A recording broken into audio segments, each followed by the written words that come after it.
اخلاص کی کمی ہے.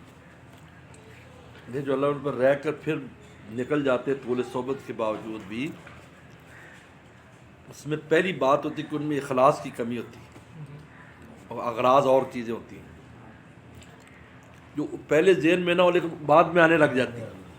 کیونکہ شیخ کے ہاں بہت سی چیزیں دیکھتا ہے کہ جس سے کہتے ہیں یار میں اس سے موقع فائدہ اٹھا کر دنیاوی فائدہ حاصل کر سکتا ہوں، یہ آ جاتا ہے اس کے دل میں. ٹھیک ہے. دوسرا، زیادہ قرب کی وجہ سے عظمت ختم ہو جاتی ہے دل میں ان کے، کیونکہ شیخ کی کمزوریاں بھی آ جاتی ہیں. شیخ نے اگر مذاق میں کہا آئی لو یو یار کسی کو کہہ دیا تو وہ شیطان دل میں ڈالتا ہوئے شیخ تو ایسے بازی کرتا ہے فوراً، بس بیڑا غرق ہو گیا یہی سے. اس لیے کسی اللہ والے سے کہا جی آپ کا جو مرشد ہے جی اس نے تو فلانا کام کیا ہے، انہوں نے کہا نبی سمجھ کے بیعت نہیں کی، ولی سمجھ کے. نبی معصوم ہوتا ہے، ولی تھوڑی ہوتا ہے. فوراً منہ پہ ایک لگایا اس کی یوں کہہ کر چپ کرے. ان کا ولی سے خطا ہو سکتی ہے لیکن جب معافی مانگے گا تو ولی لگے گا یا وہ چھوٹا افسر لگتا ہے جب اس کو معافی ہوتی ہے.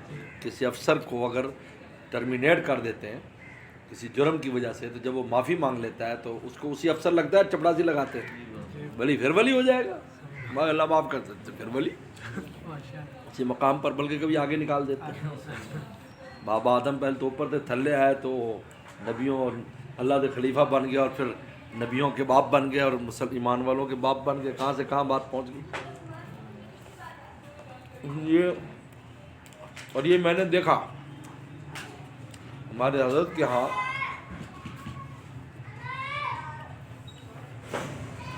چند لوگ ایسے تھے حضرت کے ساتھ ان کا قرب دیکھ کر رشک آتا تھا. کئی دفعہ تو میں رویا بھی کہ یار ہمیں ایسا قرب جن کو حاصل ہے، ہم وقت خدمت میں، ہر وقت کمرے میں بیٹھے ہیں، ہر وقت شے کی کمزوریاں سامنے آ جاتی ہیں، بشری کمزوری. او جناب ایسے بدگمان ہو کر نکلے کہ بات تو آج تک واپس نہیں آئے، اور ان کے جو حالات ناگفتہ بے ہیں، اور جو وہ واپس آئے وہ ہمارے سامنے، یعنی انہوں نے روئے کہا کہ ہم نے 15 سال ضائع کر دیے اور آج آپ لوگ کہاں چلے گئے اور ہم کہاں کھڑے ہیں. یہ بہت خطرناک چیز ہے. اس لیے انسان کو دل کو سنبھالنا ہوتا ہے، ہر آدمی کے بس میں نہیں ہے. شیخ آپ سے دل لگے کی بات کر دے تو آپ اس کو حقیقت بنا کر آپ عظمت گرا دیں. بولو آپ عظمت گرا دیں. آپ احادیث مبارکہ پڑھو وسلم کے حالات، یعنی عجیب بات ہے. صحابہ کرام کا دیکھو کتنے ایسے واقعات پیش آتے تھے مجلس میں وسلم کی. کوئی عرابی آیا اس سے کوئی ایسی ہو گئی، لیکن کسی حدیث میں کوئی ایسا واقعہ کسی کا ذکر نہیں. صحابہ بالکل ختم، نہ وہ مجلس تک ہے بس ختم ہو گیا. آپ نے ڈانٹا برا کہا یا اس سے کچھ ہوا، آپ نے کچھ اس کو ذکر نہیں کیا.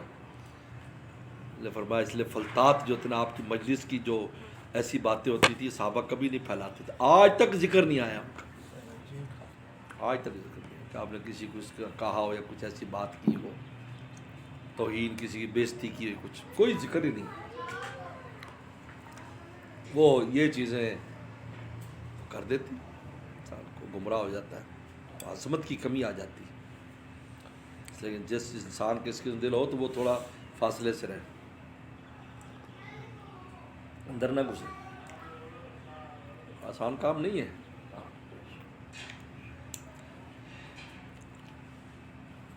عجیب بات ہے. اللہ کا بہت شکر ہے اس چیز کو میں نے کبھی، حالانکہ حضرت والا کبھی بھی مجھ سے کوئی چیز راز نہیں رکھی، کبھی بھی دل میں عظمت کی کبھی کمی نہیں آئی. یعنی حضرت کی اتنی عظمت تھی میں فون پر بات نہیں کر سکتا تھا حضرت، مجھے اتنا ہیبت ہوتی تھی حضرت سے بات کرتے تھے. حالانکہ مجھے حضرت چاہتے تھے، اتنی محبت کرتے تھے. فون پر بات کرتے میں اتنے 2 رکعت پہلے پڑھتا تھا پھر جا کے فون پہ بات کرتا تھا، یار کوئی ایسی بات نہ ہوتا. تو یہ جو عظمت کی کمی آ جاتی ہے نا زیادہ قرب کی وجہ سے، جیسے وہ ہوا، یعنی وہ وہی لکھتے تھے، صحابی وہی لکھتے تھے، اور یہ آیت لکھ رہی تھی، لکھوا رہے تھے کہ مضغتاً علقتاً، اللہ تعالیٰ نے پہلے مضغہ بناتا ہے، علقہ وغیرہ ساری چیزیں ایسے بیان کر رہے تھے. تو آخر میں اس کے دل میں آیا فتبارک اللہ احسن الخالقین، اللہ کیا برکت، کتنے اللہ تعالیٰ برکت والے ہیں جو اتنے خوبصورت کو پیدا کر رہے ہیں. یہ بات دل میں آئی ان کے. تو پیغمبر صلی اللہ علیہ وسلم نے فوراً بعد وہی پڑھ دی، وہی آیت، وہی آیت آپ نے پڑھ دی. تو فوراً اس کے دل میں آیا کہ یار یہ کلام تو میرے دل میں بھی آیا تھا، تو یہ وہی نہیں ہے، یہ تو خود بنایا ہوا ہے. تو یہ بات آئی اور وہ اسلام چھوڑ کر مکہ چلا گیا، مشرکین کے ہاتھ شامل ہو گئے. مکہ فتح ہوا تو پیغمبر السلام نے خاص طور پر جن کو کہا تھا ان کو قتل کیا جائے، ان میں ان کا نام بھی تھا، لیکن حضرت عثمان غنی رضی اللہ تعالیٰ عنہ وہ جانتے تھے ان کو اچھی طرح. تو ان نے ملاقات کی اور کہا کہ میں تجھے معافی دلانے کی کوشش کرتا ہوں، ان کا مجھ سے بڑی غلطی ہوئی، لیکن اب میں واپس نہیں جا سکتا تھا کیونکہ وہ بھی قتل کر دیتا. تو پھر پیغمبر السلام سفارش کی عثمان غنی رضی اللہ تعالیٰ نے اور ان کی معافی تعفی دوبارہ صحابہ میں شامل ہو گئے. یہ دیکھو یہ بات آنے سے، حالانکہ ان کے دل میں کیوں آئی یہ سوچنے کی بات، اس لیے کہ جب وحی الہی آتی ہے، وحی الہی پیغمبر کے دل پر، تو اس کے پیغمبر کا دل اس کو لیتا ہے. تو جب پیغمبر دل پر وحی الہی تو ان کے دل پر بھی اس کا اثر پڑا. اصل بات یہ ہے. تو اس نے سمجھا کہ شاید یہ جس طرح میں نے کلام بنایا، یہ رسول اللہ نے اپنی طرف سے کلام بنایا، یہ وحی الہی نہیں ہے. اس لیے وہ چیز جو نا وہ اتنا قرب تک وہی، یعنی کاتب وہی تھے اور وہ ان کے لیے کیسے مضر ہو گئے.